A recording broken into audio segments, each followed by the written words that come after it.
In the past few weeks, the UK has been rocked by one of the most shocking food scandals in living memory. Yes, we've been eating horse without even knowing it. It's in our ready meals, our burgers, and we've even been dealing horse to our kids in their school dinners.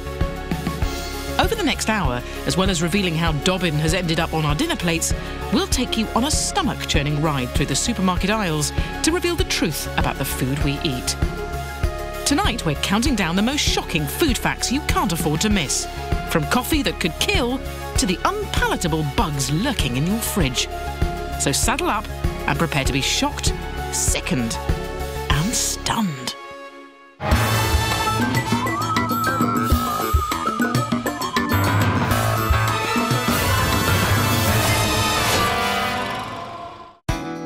Food. We love it so much that 1 in 5 of us are obese. Since 1980, the number of obese people in the UK has tripled. As a nation, we've become so lazy that the art of cooking has been reduced to popping a frozen ready meal into the microwave and waiting for the ping. Yet we're still obsessed with counting calories, celebrity diets, detox, and dropping a dress size. And when a potentially healthy and nutritional meat turns up unannounced in our burgers and lasagnas, we become completely hysterical. But tucking into a plateful of succulent black beauty is merely the tip of the iceberg. What other food shockers are lying in wait for us? Well, tonight, you're about to find out.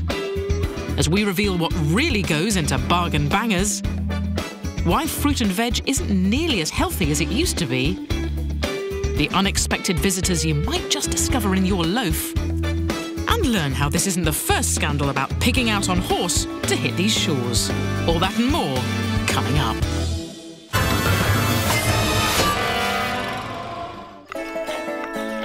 Kicking off our countdown, another thoroughbred shocker. It's salami, the deliciously dried delight from the deli. And we're not horsing around with our first four-legged fact. Salami can legally contain horse or donkey meat, as long as it lists it on the label. Yes, little donkey, the very same clippity-clop who carried Mary to Bethlehem for the birth of baby Jesus, can legally be minced up and served as salami, along with best mate, the horse. So remember to check the label, because the meat might not be pork or beef, but cuts from our furry equine friends. While other food shows may have everything but the kitchen sink, we've got that too at number 32. We've all done it. You take the pasta off the stove, drain it in the colander, and then pick the pieces of pasta you've dropped in the sink and put them on your plate. But before you take a mouthful, here's something sickening to savour.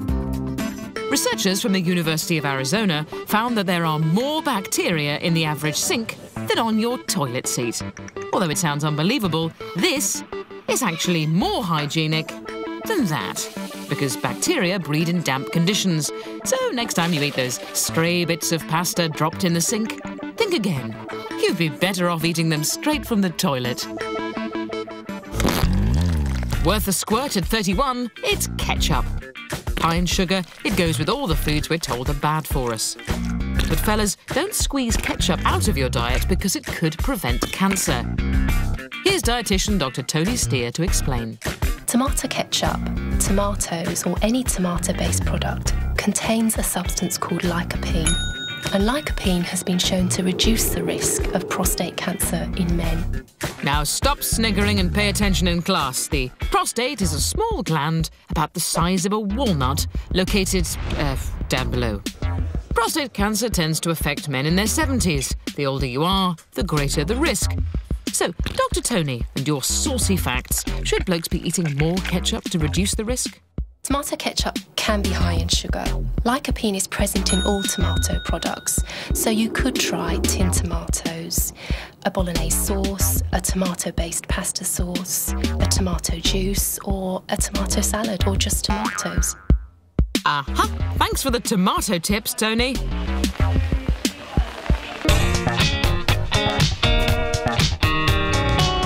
Soya. It's full of beans.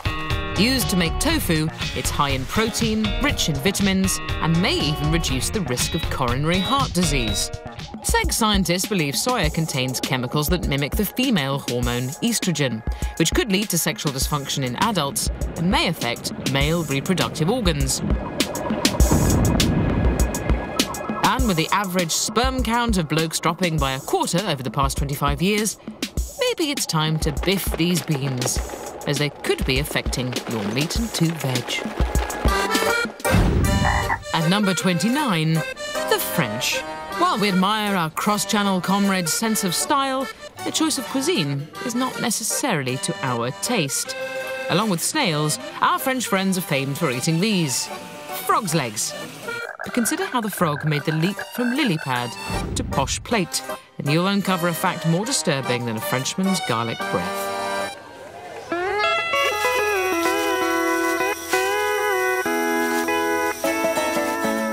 The practice of farming frogs in Europe is banned, so frog's legs are imported from Indonesia, the largest supplier to Europe. The frogs are caught in the wild by the bucket load and bundled into baskets. While frog hunting by candlelight with your mate sounds like no end of fun, what happens next is gross. So if you're squeamish, look away now. The frogs are beheaded and skinned. Compassion in World Farming says some frogs are still conscious and can take up to an hour to die. The legs are bundled into boxes to be eaten days later by our gastronomic French cousins.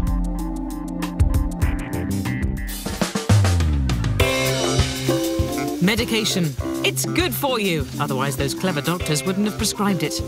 Fruit juice. It's good for you too. Full of vitamin C, it counts towards our 5 a day. But together, they could be a deadly combination. Wash down your prescription pills with a glass of fruit juice, and you could die. There may be over 200 medications which interact with food and drink. The most important combinations with drugs and fruit juices is firstly the interaction with warfarin, which is a blood thinning agent, and cranberry juice. The cranberry juice can potentially make the blood thinner than it should be. And the interaction of grapefruit juice with immunosuppressants or statins, which are cholesterol-lowering medication. Mixing which can have serious side effects. So, drink and drugs, bad. Time for a break, but don't risk your health by leaving your living room to fix a snack, because coming up, we reveal the filth lurking in your fridge, what bagged salads have in common with swimming pools, and what you can catch off a shopping trolley.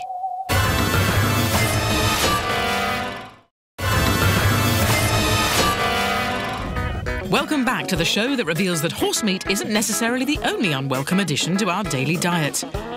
Coming up, why fresh fruit and veg may not be as good for you as you think, and why you could catch more than a bargain at your supermarket. Next, at number 27, the fridge. You open its door and it lights up your life. Your food is bathed in a celestial light, like it's come from heaven above. But beneath its shiny surface lurks a dirty secret. Millions of harmful bugs could be lurking in your fridge, just waiting to give you food poisoning for a very simple reason. We never clean them! Rest assured, any clean food coming into contact with a dirty surface will pick up the bacteria from that surface. You're putting yourself at much higher risk of gastroenteritis. You're almost playing Russian roulette with your bowels. That's a fun game. One food poisoning bug can multiply to 1 million in less than 7 hours, causing abdominal cramps, vomiting, diarrhea, and dehydration.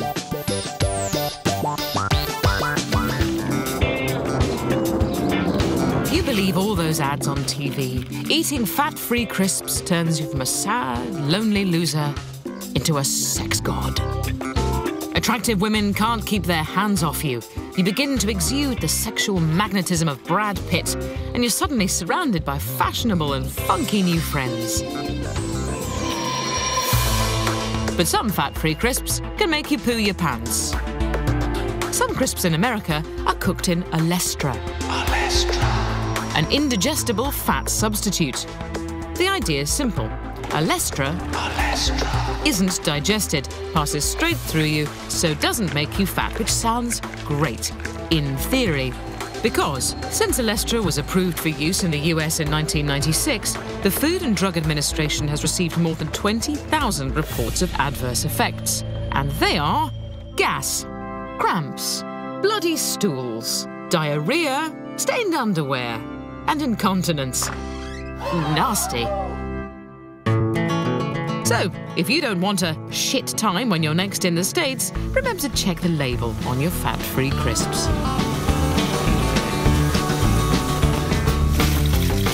At number 25. The shopping trolley. Great for carrying your groceries, but it also carries a stowaway that can make you sick. Australian researchers found deadly bacteria breeding on trolleys and baskets. And research conducted in Arizona in 2011 showed more bacteria on shopping trolleys than in public bathrooms. It turns out that it's the trolley handle which is the worst offender, acting as a hidden reservoir for staph bacteria, which is far from friendly. Staphylococcus can cause a range of infections. Some of them are very simple, just like a boil or a skin infection, and some are more severe, like pneumonia or urinary tract infections. Urinary tract infection? Delightful.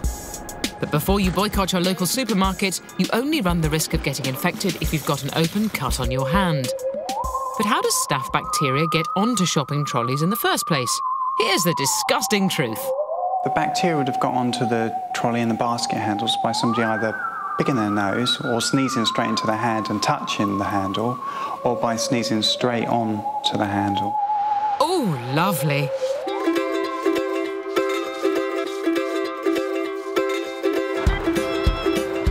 Old folks.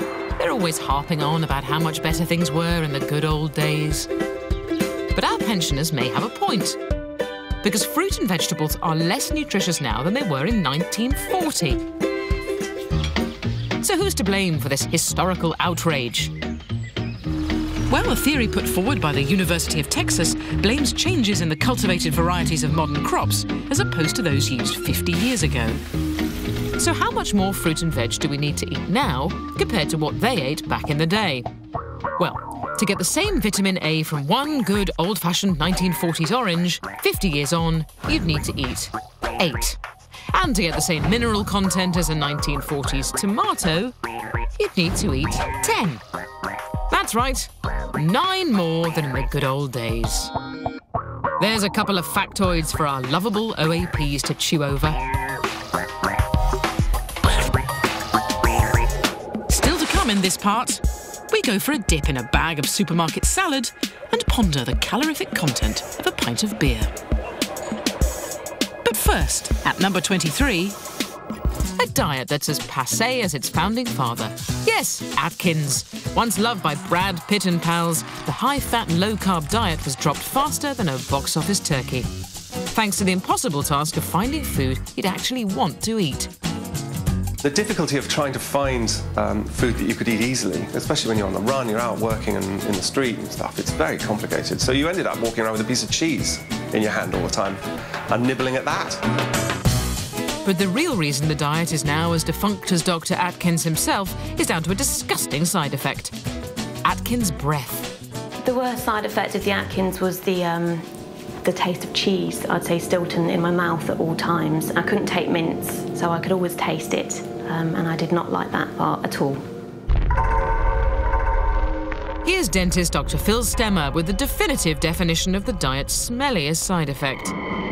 Atkins breath, which is really ketosis, is caused by the body using up first the glucose, carbohydrates, and then turning to the body's fat. When the body's fat is being used as a fuel, it gives off ketones. These ketones smell and are first noticed in the urine and then on the breath. People have often described it as the same smell as rotten apples. Thanks, Dr. Phil. So it's official. Follow the Atkins diet and smell as fruity as a rotten apple pie with a cheesy Stilton sauce.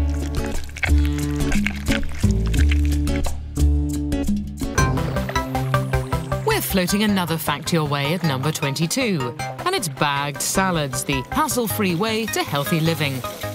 Would those glistening leaves of goodness look quite so appetizing if they'd been rinsed in a swimming pool? While that sounds ludicrous, the fact is non-organic bagged salads are washed in a chlorine solution. But it's not the same strength as in this pool. Oh no, it's actually stronger than that. Bagged salads are washed in a chlorine solution 20 times stronger than a swimming pool.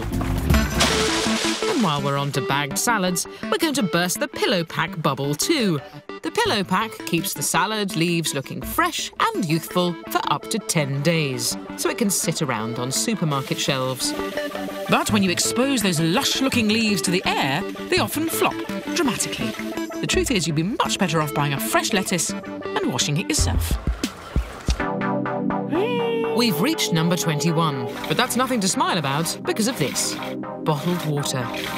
Sourced from mountain streams, natural springs and snow-capped peaks. It restores, revitalizes, replenishes and hydrates your every cell. But as well as giving you volcanicity, whatever that means, it also gives you this. Tooth decay.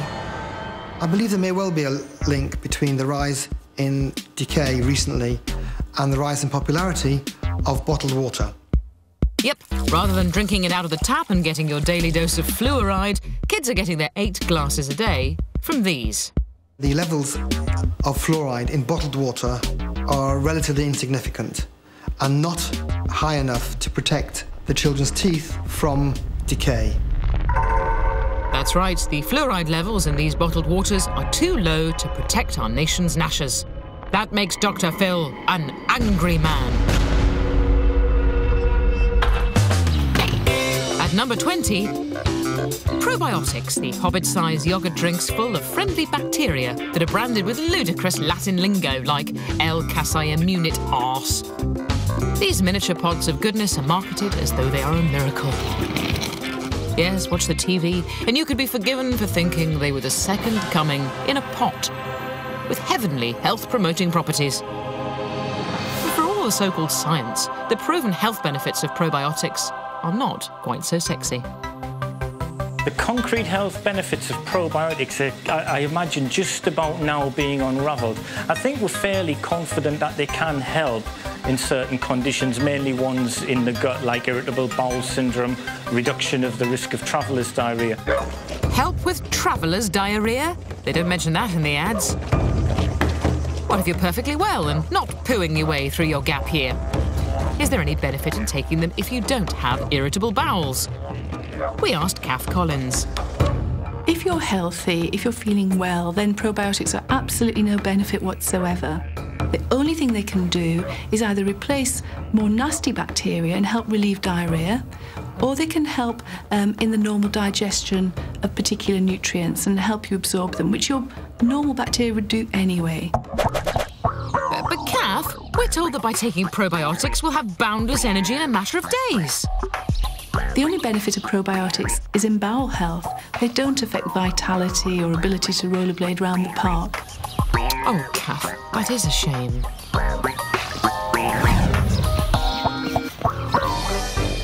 At number 19, another supersized serving of shock. Beer. It makes everyone your best mate and keeps you warm on that long walk home from the pub. But apart from these obvious benefits, sup too many pints and you'll end up with one of these, the dreaded beer belly. But here's a sobering fact. The gravity-affirming paunch cannot be blamed on the humble pint. According to the British Beer and Pub Association, a glass of beer not only contains fewer calories than the same measure of wine, but also milk. Oh, but they would say that, wouldn't they? And who's ever heard of a milk gut or a wine belly? So what's going on? Does the beer belly actually exist? Here's dietitian Dr. Tony Steer. There's no such thing as a beer belly. It's the excess calories that come either from alcohol or the foods that you snack on that cause the weight gain. But hang on, Tony. If the beer belly doesn't exist, how come our beer-swilling Bavarian brother has a stomach the size of a small country? We know that alcohol is an appetite stimulant. We also know that it reduces your willpower. So you're more likely to snack on foods, whether it's a takeaway or whether you go home and snack on extra foods once you've had those few drinks. So, it's official. The beer belly is a myth. You can fill your stein and dance around in leather shorts to your heart's content, as long as you don't finish the night with your arms around your best mate and chomping on a German sausage. Time for a quick loo break, but still to come. Why chicken isn't always finger-licking good. We reveal the addictive white powder stocked by supermarkets and sold to children, and why buy one get one free may be good for your wallet, but bad for your health.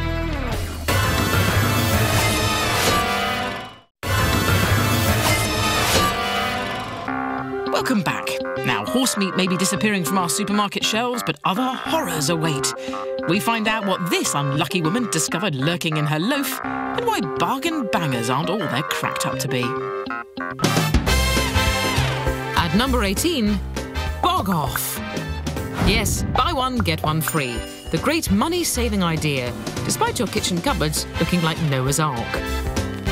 But brace yourself for our next fact, because unhealthy food is twice as likely to feature in price promotions as fresh and healthy produce. While we think we're picking up a bargain, the supermarkets are flogging us stuff that makes us fat. So which supermarket was the worst offender? Consumer crusader Sue Dibb went undercover to find out. Summerfield was the worst offender in our survey. They had 4 times as many price promotions for unhealthy, fatty and sugary foods, and just 7% of their price promotions were for the healthy fruit and vegetables. While the results were based on spot checks in a single store and, according to Summerfield, didn't reflect their commitment to providing customers with a great choice of fresh food. If you're a buy one, get one free bargain hunter but don't want to be flogged unhealthy food, maybe you should think twice before a supermarket sweep. At number 17, an addictive white powder that's flooded the UK market. But it's not sold by shady dealers on street corners. It's freely available from your local supermarket and is sold to children. The substance is sugar. Yes, research from America shows that sugar binging releases opioids and dopamine in the brain. The same effect as heroin and amphetamines, which can lead to dependency. Going cold turkey on the white stuff has similar symptoms to morphine or nicotine. If you've got a sweet tooth, you don't just like sugar, you may well be a junkie.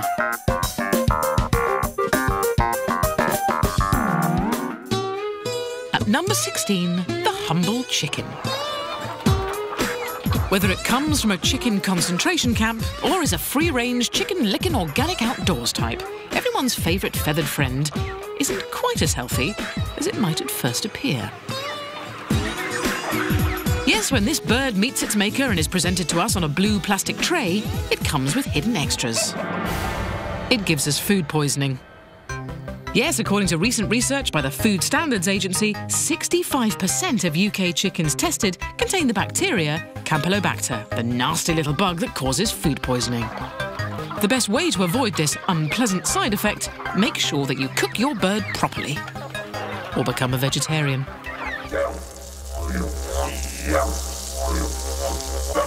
The weather's getting warmer, spring is in the air, fresh meat on the barbie with a tinny in your hand. What could be healthier? But don't be fooled, mate, because the flames from the barbie could be the fires of hell and can increase your risk of saying g'day to cancer. When the fat from your blackened burger drips onto the hot coals, cancer-causing chemicals are produced, which are deposited back into the food by smoke and flames. Fair dinkum. Maybe it's time for the Aussies to throw away their Barbies, as well as the ashes. At number 14, it's meat, a tasty treat from our favourite farmyard animals, including Dobbin and Eeyore, if you remember our earlier salami fact. But let's drop the dead donkey and move on. Because discover what can legally go into your pork sausage, and you'll be as sick as a pig. A quarter of any pork products you buy can be made up of this: connective tissue. Yes, 25% of your sausage can legally come from the stuff linking muscles and tendons together. Ooh, tasty. If that wasn't bad enough, 30% of your pork sausage can be made up entirely of fat. And you'll never guess where the fat comes from in economy sausages. Well, we use the chicks off of the pig's heads. I can take it off and show you. These are the chicks. They contain quite a lot of fat. All that product can go in sausages, very cheap on price. So buy cheap sausages from the supermarket and you could be troughing on connective tissue and fat from a pig's head. Nice. Cling film, the safe and modern way to wrap up your leftover foodstuffs. But wrapping fatty foods in cling film could endanger your health and the health of your loved ones. Dairy products, including cheese and butter, should not be wrapped in cling film. Cooked and raw meat with high proportions of surface fat should not be wrapped in cling film. Cling film contains plasticizers, which makes it flexible and clingy, but they can leach into oily foods and have undetermined health effects, which is bad.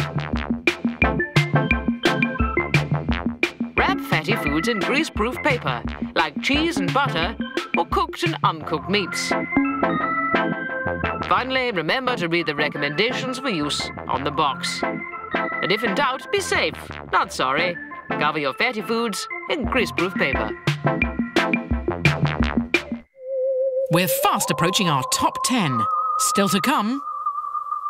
Why liver's not quite as good for you as we were told at school. And find out what this woman discovered in her sliced bread. There was something pink, small and pink in there. Keep watching as we reveal what was lurking in the loaf. But before all that, at number 12, it's the newborn calf, a picture of nature's beauty. But this little calf, let's call him Lucky, won't be frolicking around in a field for long because he'll be slaughtered for his innards in the name of cheese making. Our next fact will have you choking on your camembert because newborn calves are culled to get rennet, the lining of their stomachs. When rennet is added to milk, the calf's stomach coagulates the mixture, making cheese into a solid. Very good, very fresh. So next time you're in a restaurant and the waitress asks whether you'd like parmesan, what she should really be saying is whether you'd like some calf's stomach on your spaghetti bolognese, sir. At number 11, the sad bastard ready meal for one, handy and convenient for those lonely dinners alone. But while you may think it's your only friend, the microwave meal could be sending you to an early grave. Many processed meals contain hydrogenated vegetable oil, and that means they contain trans fatty acids, which are bad. Aren't they, Tony? Trans fatty acids have been linked to an increase in levels of bad cholesterol in our blood. And it's this increased level of bad cholesterol that's related to an increased risk of heart disease. That's right, heart disease. But guess what? Trans fat labelling isn't compulsory, so we've got no idea how much we're consuming. And with 1/3 of us eating more than one ready meal a week, those TV dinners could lead to problems with your heart-to-heart. Next, at number 10.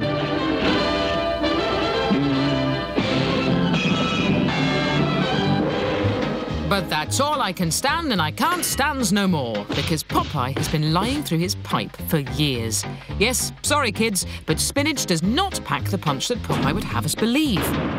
Because the short, balding and downright ugly sailor's body can't easily absorb the iron from his greens.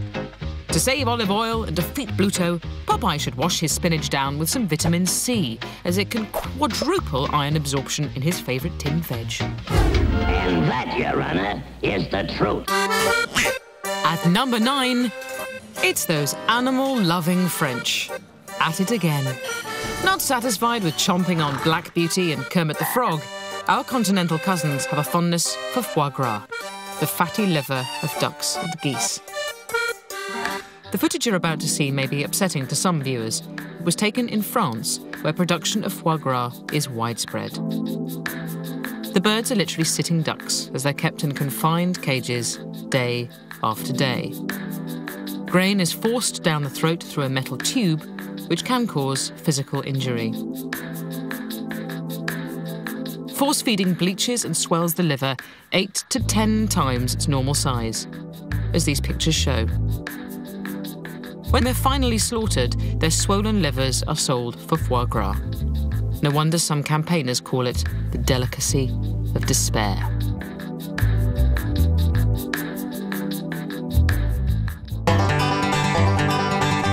We all love a free gift in our food, from a plastic toy to collectible stickers. But some novelty objects are not quite as appealing, as Sarah Smith from Marlborough found out. Started to open the bread and noticed there were an awful lot of crumbs, so I took out the first couple of slices anyway, put them on the draining board and realised that they had corners missing, or what looked to be nibbles, marks. So I then laid the bread down a bit more and I thought there's definitely something in there because it looked like a hole had been nibbled through the end of the bread because there was something pink, small and pink in there. So what did you find in your sliced loaf, Sarah? I found 2 dead baby mice in my sliced loaf. You found what? 2 dead baby mice in my sliced loaf of bread. That's right. Sarah's free gift in her ready sliced brown loaf contained not 1, but 2 dead baby mice. It was absolutely disgusting and horrifying, really, to think you've bought a fresh loaf of bread and there are mice in it when you bring it home. But this isn't an isolated incident. The stomach-churning truth is that 2,000 foreign objects in food are reported each year, including a rat, spider, glass, and even a condom, thankfully unused.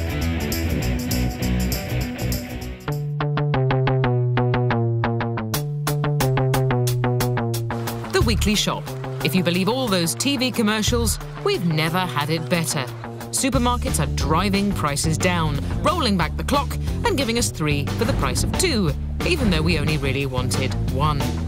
It's enough to make you pat all that spare change in your back pocket. But MP Norman Baker from the Lib Dems has done some research that shows we're not getting the value for money we've all been sold, and he's hopping mad.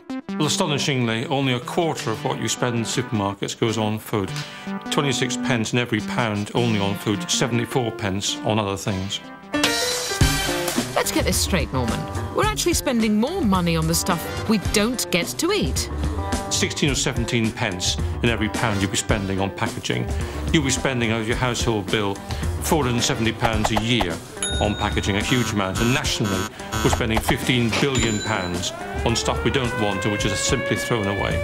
Outrageous.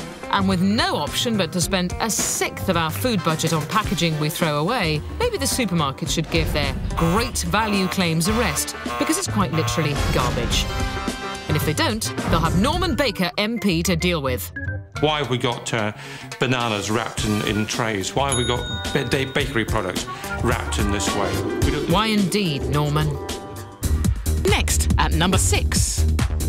Liver. It's disgusting. But we were forced to eat it as kids, as Mum said it was the best source of iron. And if you didn't eat it for dinner, it would be served up at breakfast.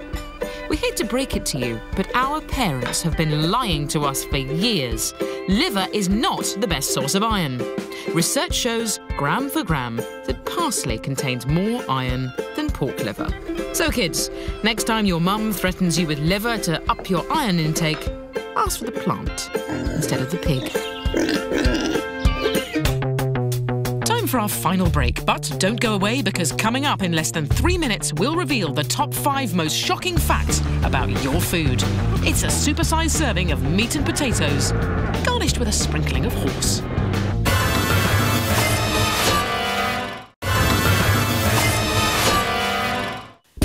We've counted down scores of facts that just weren't shocking enough to earn a place in our top 5. But we're not going to waste your time by running through them again. Let's just get on with it. Fruit. It's our friend. It counts towards our 5 a day. It's low in calories, a good source of vitamin C. But fruit has a dark side. Eat too much fruit and you could feel the force of Dr. Phil Stemmer's dentist drill.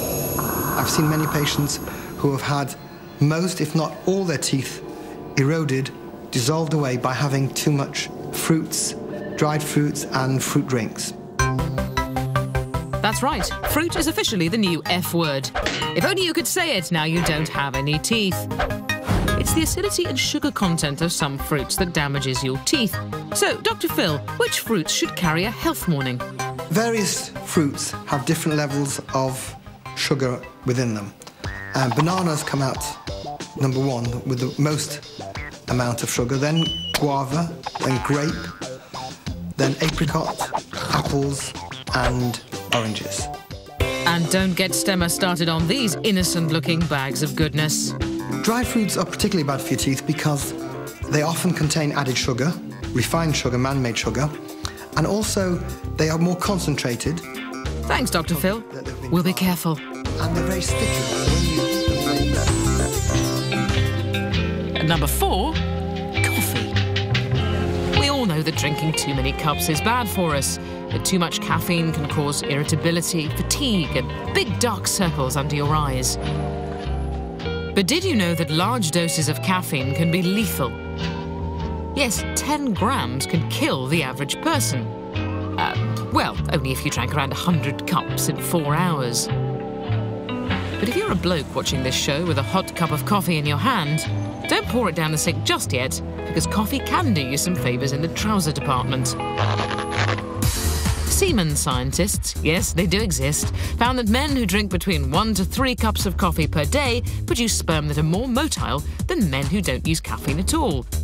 So guys, drink coffee in moderation and your sperm will be much better swimmers than those fellas who don't. At number 3, the real-life Super Size Me. The original had McDonald's feeling queasy and Morgan Spurlock barfing up their burgers. After a month eating just Mackie D's, Spurlock had piled on 25 pounds and had chest pains and liver failure. Doesn't feel good at all. But while Spurlock ate McDonald's for an experiment that made him millions, this man ate burgers because he liked the taste. But 45-year-old Chris Hughes from Haverfordwest in Wales didn't just eat a burger and fries for a month, or even a year. I ate burger and chips for 25 years. Come again? I ate burger and chips for 25 years. But it wasn't just burger and chips, was it, Chris? I'd have 2 bacon rolls, probably mid-morning, then I'd cheese and tomato sandwich or something similar for lunch, a couple of packets of crisps and some cola in the afternoon, a burger after work, fish and chips then in the evening as well. And that's all he ate, every day for 25 years. Chew on that, Morgan. I just feel really depressed. I just feel really... yeah. Oh, stop whinging, Morgan. You didn't end up here. Chris did. I was feeling ill with flu-like symptoms. I was admitted to the local hospital and was diagnosed with cirrhosis of the liver. Yep, Chris too wrecked his liver thanks to 25 years of Fat Boy burgers. And instead of making a fortune like Morgan did, had to go under the knife for a life-saving operation. You know, it was quite a shock to see him lying in a hospital bed with tubes in him and looking very, very sick. Incredibly, Chris didn't die. After the operation, he's run a half marathon and now watches what he eats. So, Chris, what would you do if someone put a burger and chips in front of you? If somebody put a burger and chips in front of me, I'd eat it, but I wouldn't go for a second or a third one. Clearly, he's learnt his lesson. Next, at number 2, the potato. Reliable, knobbly, and rather jolly. It's the nation's favourite vegetable and so harmless. It's been used for kids' potato prints and has been turned into Mr. Potato Head. Bless. But our cuddly potato has an evil side. It can kill. Yes, this vile and vindictive vegetable can cause headaches, diarrhoea, cramps, and in severe cases, coma and death. The danger lies in the example set by Tom in TV classic The Good Life.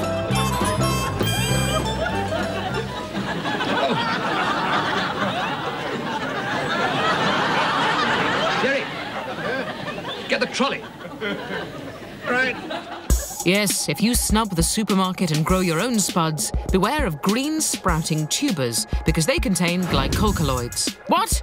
Glycolkaloids. potentially deadly toxic compounds that occur just under the skin. So if you're after a good life, don't eat the sprouts, or you might end up 6 feet under your potato patch. Now the moment you've all been waiting for, our #1 food shocker. Britain is a nation of animal lovers, and none is more venerated than that noble beast, the horse. Which is why we went into a state of blind panic when we recently learnt we've been gobbling down Gigi burger, nag lasagna, and even feeding pony to our unsuspecting school kids. If we buy something labelled beef, we expect it to be beef, not a mixture of horse meat and something else. The link between field to plate is severed. We don't know where our food comes from. But this isn't the first time horse meat has reared its ugly head on these shores. It was making the news in 1948. Horse meat is rapidly becoming part of Britain's diet. 3 million people buy it every week, though less than half that number know it. Only one in... To get round post-war food rationing, unscrupulous butchers were sneaking it through the back door and onto our dinner plates. In DNA samples, horse meat has largely been found in cheapo burgers and microwave meals. And maybe this is the problem, with the ready meals market generating a whopping £3.8 billion in the UK alone, and consumption having increased 480% since 1974. We have turned into a nation of lazy sods. We as consumers are contributing to the problem because we're not taking ownership, if you like, over what we eat in the same way. Meanwhile, across the channel, our European chums are scratching their heads. What is the problem? And since 200,000 horses are slaughtered for meat every year in the EU, they might just have a point. The consumption of horse meat in France has been rising for years, and many of the cuisines that we really revere and we think are brilliant, the French, the Italians, they don't have a problem with eating it at all. And what's also interesting, in Japan, they even serve it as sushi. And here's the real shock. Horse, assuming it's free of painkillers or undesirable chemicals, is probably better for you than beef. It's got more iron, tons of B12, and is loaded with omega-3 fatty acids, so it's great for your ticker. Oh, and it has 40 less calories per 100 grams than Old Daisy. So if you're thinking of trying a nice horse steak, what does it taste of? And don't say chicken. I'm not going to say like chicken. I think it tasted somewhere between chicken, venison and beef. It's a cross between veal and beef, and it's got a sort of sweetness to it. Well, who knows how this whole sorry saga will end? What will end up in our beef lasagna next? Aardvark? Gibbon? Giraffe? Or maybe we'll return to some good old-fashioned cow, just like it says on the label. And on that note, it's time for us to say goodbye. But if you're now more confused about what you can and can't eat, a little reminder. Some special offers aren't that special for your health. Salami can be made of donkey, potatoes are potentially poisonous, fruit rots your teeth, barbecues could give you cancer, coffee can kill, but ketchup can reduce the risk of prostate cancer. Finally, some good news. Happy eating! Ted Danson's in a right old pickle. Does he go with his head or his heart? With his granddaughter's life at stake, he's going to have to keep his cool. Do not miss the season premiere of Crime Scene Investigation tomorrow at 9 here on Channel 5. Next, Bruce Willis and Sarah Jessica Parker in the cop thriller Striking Distance.